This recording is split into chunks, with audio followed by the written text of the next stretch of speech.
Si tu veux découvrir quelle est la meilleure méthode pour acheter tes figurines, site internet, e-commerçant ou enchères japonaises, reste bien jusqu'à la fin de cette vidéo. Yo les potos, c'est Sandoval. Dans ma dernière vidéo, je t'ai expliqué comment je suis devenu un collectionneur aguerri avec les moyens qui s'offraient à moi auparavant. Aujourd'hui, on rentre dans le vif du sujet. Je vais comparer les différentes façons qui s'offrent à nous pour acheter des figurines et surtout au meilleur prix. Mais avant de commencer, je voulais remercier infiniment pour l'engagement qu'a généré la dernière vidéo. J'ai reçu plein de commentaires tellement positifs et très encourageants. Franchement, la communauté Dragon Ball Z, vous êtes mortels. J'espère que cette deuxième partie vous plaira et sera à la hauteur de vos attentes. Si oui, surtout, n'hésite pas à la liker. Donne-moi ton avis dans les commentaires. Et encore plus important, si c'est pas déjà fait, abonne-toi. Je me suis donné un objectif assez ambitieux pour cette première année pour ma chaîne YouTube, c'est d'atteindre les 1000 abonnés. Alors pour ça, j'ai aussi besoin que t'en parles un maximum et partage à fond autour de toi. Alors, si tu veux découvrir quelle est la meilleure méthode pour acheter tes figurines, site internet, e-commerçant ou enchères japonaises, reste bien jusqu'à la fin de cette vidéo. Avant de te comparer les prix, je vais te présenter 2-3 sites vraiment sympas où je commande régulièrement en fonction de l'offre et des besoins que j'ai. Pour ça, on passe sur mon ordi. Tu as d'abord un site assez sympa que je peux te recommander qui s'appelle Japon Demande, un site qui livre directement en Suisse et qui a un vaste choix assez sympathique de figurines Dragon Ball. Un autre site que je trouve vraiment cool, c'est Ninning Game. Tu peux y trouver facilement des goodies que tu verras pas ailleurs. Ça importe directement du Japon, franchement assez sympa. Mais celui qui, à ma connaissance, fait actuellement l'unanimité, du moins pour la France et la Suisse, c'est Japanco. C'est parfait pour les précos et certaines exclus que tu trouveras qu'au Japon. Donc sur le site Japanco, tu verras directement la dernière Kuji qui vient de sortir, là actuellement où je tourne cette vidéo. T'as même des précos incroyables comme cette SH Figure Art où je viens de louper la préco qui a été épuisée en seulement quelques secondes. Mais ça va, je reste à l'affût. T'as aussi des précos comme ces SMSP réédités. Bref, t'as vraiment plein de trucs ultra intéressants sur leur site. L'envoi est rapide et soigné. Et en plus ça, la communauté qui gère ce site est vraiment ultra sympa. Mais sinon, pour tout le reste, le must du must des collectionneurs, la Mercari et Yahoo Action. Pour cette vidéo, je vais utiliser la plateforme Yahoo Action qui propose le plus vaste choix à ma connaissance. Sur Google, tu tapes Yahoo Action, tu laisses faire la traduction. Dans ce petit onglet à gauche, à côté du marteau, tu as le petit onglet des enchères, tu sélectionnes celui-ci. Dans la barre de recherche, je t'invite à taper figure Dragon Ball, par exemple, si tu es à la recherche de figurines Dragon Ball. Et là, voilà, direct, tu vas avoir des centaines et des centaines de pages de figurines pour tout type de collectionneur. Les trucs les plus basiques aux figurines vraiment les plus recherchées au prix les plus hauts. Mais là, direct, tu vas t'apercevoir, vraiment, les prix sont ultra attractifs.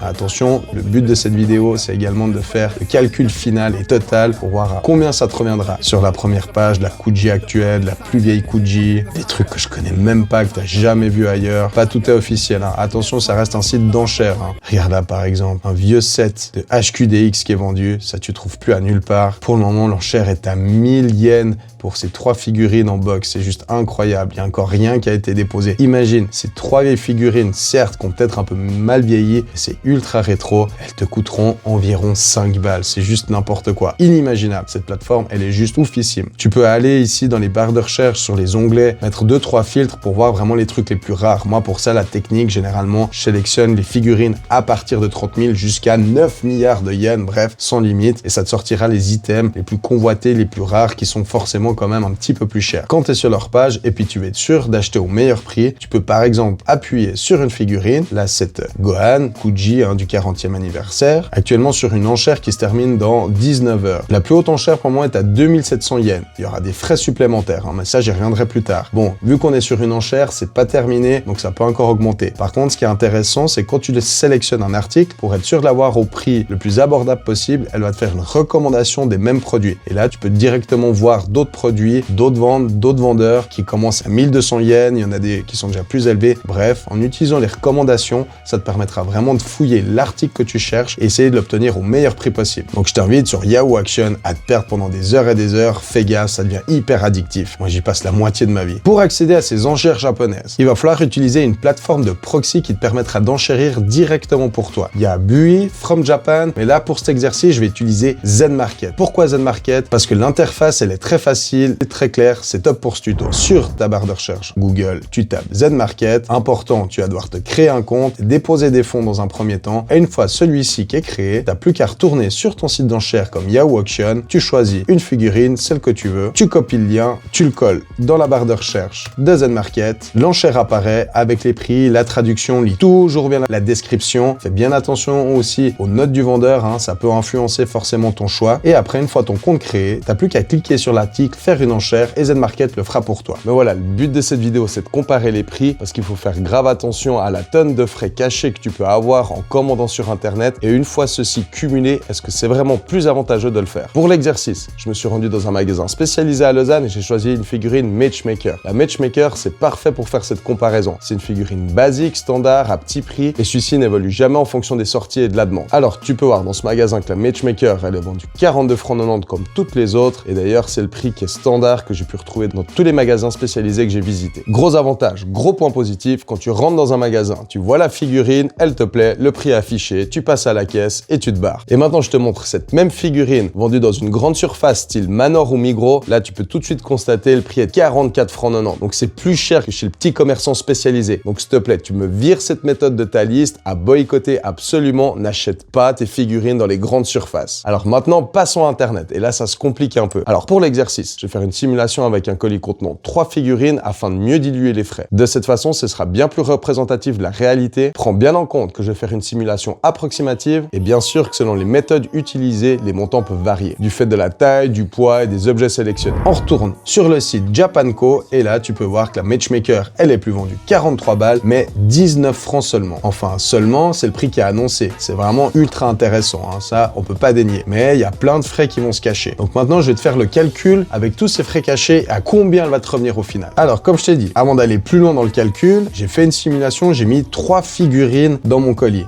Parce que bien sûr, le montant des frais de port va légèrement augmenter. Que tu aies une ou 3 figurines, ça change pas grand-chose. Donc pour une figurine, ça aurait été trop important. Donc j'ai voulu être représentatif en mettant 3. Ça fait une bonne moyenne sur laquelle tu peux te baser sur ce site. La méthode d'expédition utilisée, c'est FedEx International. Hein. Ça va ultra vite, c'est cool. Et là, ça coûte 54 francs. Donc pour l'exercice, j'ai tout simplement divisé ça par 3. On va compter 15 balles pour les frais d'envoi de cette Matchmaker. Avant tout, il faut savoir, en Suisse, une fois que tu as reçu ton colis, quelques jours, voire quelques semaines après, tu vas avoir la jolie surprise d'avoir un petit QR code de la Poste qui ressemble à ça avec des frais de douane supplémentaires. Mais il y a une chose à laquelle il faut faire super attention. De la méthode d'envoi FedEx International, normalement, ils t'ont déjà facturé la TVA de 8,1% qui est obligatoire. Et ça, c'est aussi un petit truc auquel il faut être attentif. Donc pour l'exercice sur le site Japanco, je vais pas rajouter la TVA. Mais attends-toi qu'en recevant cette lettre de la Poste, que si ça n'a pas été déjà facturé par FedEx, eh ben, tu auras la TVA supplémentaire de 8,1% à rajouter. En revanche, il y a des frais de douane auxquels tu vas jamais échapper. Moi, je me fais toujours avoir. Ces frais, c'est 3% de la valeur totale de la marchandise, ainsi qu'un forfait de 16 francs de dédouanement de zone monde. Donc que ton colis a une valeur de 50 ou 5000 balles, tu as ce forfait fixe de 16 francs qui va être facturé, mais plus les 3% de la valeur totale de la marchandise. Je commence le calcul. La Matchmaker vendue 19 francs, tu rajoutes ces 3% de frais de douane. Elle va plus te coûter 19, mais 19,60. Il y avait ce forfait de frais de douane à 16 balles. Vu qu'il y a 3 figurines, je l'ai divisé par 3. Ça fait environ 5 francs 30 à ajouter. Donc, je rajoute ces 5 francs 30 aux 19 francs 60. Et là, tu es déjà à 24,95. Ensuite, il y a les derniers frais qui seront ajoutés. Donc, tu arrives à 24 francs 95 la figurine. Au final, tu rajoutes les 15 francs de frais de port. Et là, tu verras que cette fameuse Matchmaker annoncée 19 balles, eh ben, au final, elle te revient à 39 francs 90. Donc, c'est toujours plus attractif que chez le petit commerçant, mais quand même, ça te revient à 39 francs 90. Mais le gros avantage, c'est que tu auras sûrement ça bien avant les sorties en magasin. Donc maintenant, on passe sur Yahoo Auction. Une Matchmaker, comme je l'ai trouvé ici sur cette page, celle-ci, elle est vendue à 1300 yens. Tu peux avoir un achat direct à 1500 yens, mais une Matchmaker, généralement, ça varie entre 800 et 1300 yens grand max. Donc, première chose que tu peux voir ici, il y aura un affranchissement sur le territoire national. Donc, quand tu vas faire ton enchère sur Z-Market, ils vont te calculer ces 660 yens, taxes incluses, qui seront à rajouter. Donc, avant de faire mon petit calcul, tu vois ici, hein, hyper attractif. Supposons que je l'achète à ce prix-là. Donc, 1300 yens, t'as annoncé sur une figurine à 6 balles 70. C'est franchement incroyable. Il y aura les 660 yens d'affranchissement national à t'acquitter. Z-Market, eux, prennent une commission de 500 yens pour chacune des transactions. Là aussi, peu importe le montant, hein, que tu achètes une figurine à 5 balles ou une figurine à 1000 balles, Z-Market va te prendre uniquement 500 yens de frais de commission. Maintenant, ici, je vais faire une simulation, hein. Supposons que je prenne 3 figurines, donc j'ai mis environ 1,5 kg, un envoi en Suisse, et pour ça j'ai choisi une méthode d'envoi Air Small qui est assez standard, moins cher que FedEx, mais là par contre il faudra faire gaffe car c'est sûr à 100% que Z-Market, une fois le colis créé, va te demander de payer cette TVA supplémentaire qui est devenue obligatoire par l'expéditeur. Donc ici tu vois, si je te fais cette simulation, il y aura le prix de l'article, les 660 yens, eux ils ont fait une approximation, mais c'est 660 yens, hein, je te le dis d'avance, il y aura la TVA ajoutée et l'envoi international total pour tout qui est de 6000 yens. Donc là aussi, je vais le diviser par 3 parce que on va dire qu'il y a 3 figurines dedans. Donc ça fait 2000 yens de plus. Donc je repasse sur ma petite page de calcul. Alors le calcul du prix de cette Matchmaker sur Yahoo Auction, on était sur un prix de base de 1300 yens. Il y a les 660 yens de frais de port national à rajouter. Il y a également les 500 yens de frais de Zen-Market pour enchérir pour toi. On est sur un total de 2460 yens. Ensuite, tu auras les frais d'envoi international. Donc là aussi, c'est une approximation, mais compte pour une figurine de ce poids et de cette taille environ 2000 yens de plus. Mais là, pour cette méthode de transport, la TVA va être facturée ultérieurement. Il n'est pas encore calculé. Donc c'est 8,1% pour la Suisse. Donc tu peux rajouter environ 150 yens. On arrive donc à un total de 4610 yens et non plus 1300 comme annoncé initialement. Maintenant, il faut savoir que pour obtenir 4610 yens sur ton compte Zen-Market, eh ben, ils vont te majorer 3,5%. Regarde, je te montre ici. Supposons que tu veux charger ton compte, ajouter des fonds. Si tu utilises la méthode la plus courante, ta carte de crédit, pour déposer ces 4610 yens dont tu as besoin, au final, ta banque, elle, va te facturer 4777 yens. Mais là encore, c'est pas fini. 4777 yens. Là, il y a encore une autre taxe qui va apparaître. Moi, ma carte de crédit, j'ai dans la banque UBS. Et UBS, une fois les 4777 yens facturés par Zen-Market, ils vont me calculer une majoration de 1,75% pour paiement à l'étranger. Donc 1,75% de commission de la part d'UBS. Merci, ça fait super plaisir. Je te fais un exemple aujourd'hui du yen au cours du jour. Supposons que 4777 yens en CHF, ce qui nous ferait, allez, j'arrondis à 24 balles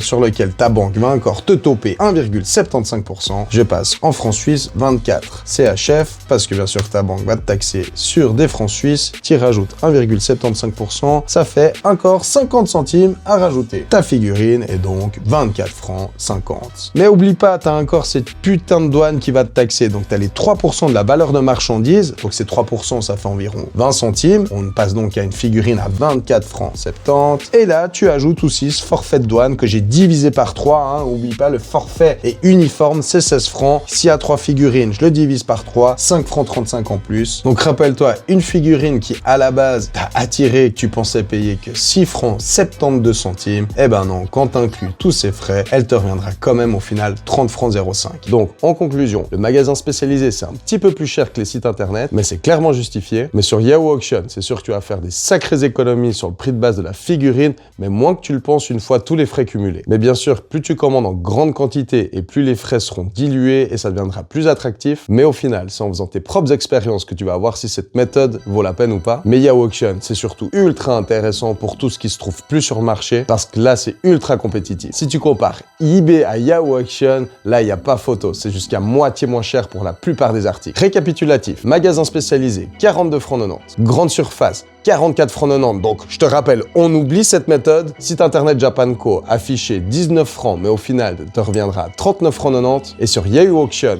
la figurine que tu penses avoir pour moins de 7 balles, eh bien, au final, elle te revient à un petit peu plus de 30 balles. Donc, tu te rends bien compte que le prix affiché au départ n'est pas du tout celui que tu vas payer au final. Alors, est-ce que ces explications t'ont convaincu? Alors, avant de te faire un petit récap sur ces 3 méthodes que je t'ai présentées et de donner également, outre le prix, le pour et les contre, que cette vidéo, elle est faite en toute objectivité. C'est mes manières à moi qui m'appartiennent, qui j'espère t'aideront à faire des choix pour ta façon à toi d'acquérir tes figurines. Mais sache que je suis ni sponsorisé, je touche absolument pas d'argent, je fais pas de placement de produits. Non, vraiment, je fais ça en toute objectivité. Et d'ailleurs, si tu trouves que l'une de mes méthodes n'est pas adaptée ou que la tienne est meilleure, le plus important, c'est d'en choisir une qui te convienne à toi. Alors l'avantage des sites internet, tout d'abord je te recommande vraiment les yeux fermés le site Japanco. Moi je l'apprécie tout particulièrement. Pour quel type de figurine je le privilégie? J'ai déjà tout ce qui sera fermé au marché européen, donc que tu pourras pas acquérir chez les petits commerçants. Il y a aussi tout ce qui est des figurines que tu peux déjà précommander sur leur site parce qu'on sait déjà pertinemment qu'il y a des sorties qui sont ultra attendues. Et là le fait de les précommander, au moins tu es sûr du prix, parce que ce qui peut arriver c'est que si tu attends le jour de la sortie, la cote fait que les prix vont exploser. Préco sur Japanco, t'es sûr de ton truc. Les autres avantages, c'est que tu as des envois hyper rapides sur leur site, et au moins c'est sécurisé, il n'y a pas de risque d'arnaque. Attention, il peut y avoir des petites bémols. En Suisse, la réglementation sur les droits de douane a vachement évolué, et malgré le fait que des fois c'est soit intégré dans les frais de port, tu peux t'attendre à la petite surprise de frais de douane supplémentaires ou de TVA refacturés, enfin bref, ça peut être le truc ultra relou. Je t'invite à rejoindre sur les réseaux la communauté Japanco, notamment sur Facebook, tu verras, elle est ultra bienveillante, il y a plein de conseils, il y a plein d'annonces qui sont annoncées, franchement hyper style. Bien sûr, la méthode que je vais te plus recommander, c'est les petits commerçants, parce que leurs prix sont largement justifiés. Si tu prends en compte toutes les charges auxquelles il doit s'acquitter, comme le loyer, ses impôts, les TVA sont comprises dans le prix que tu achètes, donc c'est pas quelque chose à rajouter. Il y a évidemment les salaires, donc tout ça fait que bien sûr les prix pour moi sont largement justifiés, comme je t'ai déjà dit. Les petits commerçants pour moi sont surtout adaptés aux gens qui sont pas trop pressés, parce que bien sûr ils sont handicapés par une chose, mais qu'ils ne choisissent pas, c'est que souvent les produits qui arrivent dans les magasins, donc qui sont faits pour le marché européen, sont souvent en décalage avec les sorties japonaises. Donc pour une figurine, une Kuji, une Matchmaker comme je t'ai présenté, tu peux avoir plusieurs mois, jusqu'à 6 mois de décalage. Donc ça, c'est le côté un petit peu chiant. Par contre, t'as le gros avantage, c'est que là aussi, t'auras pas d'arnaque, tu repars avec ton article, tu vois le prix, tu sais ce que tu payes. Mais surtout, moi, ce que je kiffe le plus quand je vais chez un commerçant, c'est déjà mon envie de le soutenir, parce qu'il se donne de la peine pour t'offrir des produits. En plus de ça, ce que je kiffe là-bas, c'est que souvent, t'as des échanges, tu rencontres d'autres passionnés, les vendeurs, eux aussi, sont passionnés et te donnent plein de bons conseils. L'expérience, la décoration du magasin est juste ultra style. Donc bref, ton expérience d'achat, elle est clairement au-dessus de toutes les autres. Donc s'il te plaît, si tu aimes la vente directe, si tu vas acheter tes figurines directement dans des magasins, évite surtout les grandes surfaces. Eux, c'est à boycotter à 100%. Tu vois que les prix sont de toute façon pas meilleur marché, voire plus élevés. Si tu t'adresses à quelqu'un, t'as de fortes chances qu'ils n'y connaissent rien du tout et que chacun s'occupe de sa spécialité. T'achètes pas ta salade chez Logan Game, alors pourquoi t'irais acheter tes figurines chez eux? Donc si tu veux, je te donne rien que 2 adresses sur le canton de Vaud. Il y a bien sûr mon pote Philippot à Vevey que j'ai déjà cité dans ma précédente vidéo, mais il y a aussi la super boutique de Bankai à Yverdon où le gérant est juste un mec tellement sympa et tellement passionné. Et sinon, pour tout le reste, les items rares qui sont plus sur le marché, de seconde main ou alors qui sont vraiment ultra exclusifs, bah pour ça, les enchères au Japon, ça reste le must absolu. Attention, il y a quand même un petit piège sur cette méthode. Je t'ai montré que tu peux avoir vraiment des super prix ultra intéressants. Mais là, t'es pas à l'abri de certaines arnaques. Moi-même, par exemple, je me suis déjà fait avoir une fois. Je me suis retrouvé à acheter une loterie Kuji complète pour environ 300-350 balles et il s'avère que les boîtes étaient vides. Donc, j'ai acheté pour 350 balles de boîtes vides. En plus, au Japon, là aussi, tu peux facilement avoir des frais cachés. Fais attention à ce que les TVA déjà locales sont incluses ou pas, les frais de douane comme tu peux avoir pour les sites internet. Bref, il y a des arnaques qui sont possibles. Fais bien attention, lis bien les descriptions, utilise tes translators. Mais bon, ça reste vraiment pour moi la méthode de niche pour les collectionneurs les plus aguerris qui recherchent les pépites les plus rares avec ses petits dangers malgré tout. Mais pour terminer, il y a encore une méthode que j'ai pas évoquée dans cette vidéo, mais qui est pour moi la plus importante. C'est ton réseau. Tout le temps que tu peux passer en convention ou à rechercher des items sur internet ou dans les magasins fait que tu vas rencontrer beaucoup de monde, virtuel ou en physique. Mais tout le temps que j'ai passé, moi, à chercher des pièces pour ma collection, ça m'a fait rencontrer énormément de monde. Et grâce à tous ces gens-là, j'ai eu plein de bons conseils et surtout, ça m'a donné des opportunités de zinzin. Donc la plus grande et la plus importante des vertus pour un collectionneur, pour moi, c'est le réseau et surtout la patience. Achète pas trop vite. Si t'es pas pressé, attends et compare autour de toi. Voilà, c'est la fin de cette vidéo. J'espère que tu l'auras bien kiffé, que j'ai répondu à tes attentes. Et si toi, t'as une autre méthode, n'hésite pas à me le dire dans les commentaires. Si ma thématique et mes explications t'ont convaincu aussi, n'hésite pas à me le dire. Ça fait toujours plaisir à lire. Et si t'as la flemme d'écrire, vas-y, mets-moi juste un petit like. Ça aussi, ça fait toujours plaisir. Mais surtout, n'hésite pas, partage à fond autour de toi. J'ai besoin d'un max d'abonnés pour donner un maximum de force. Allez, à plus. Gros bisous.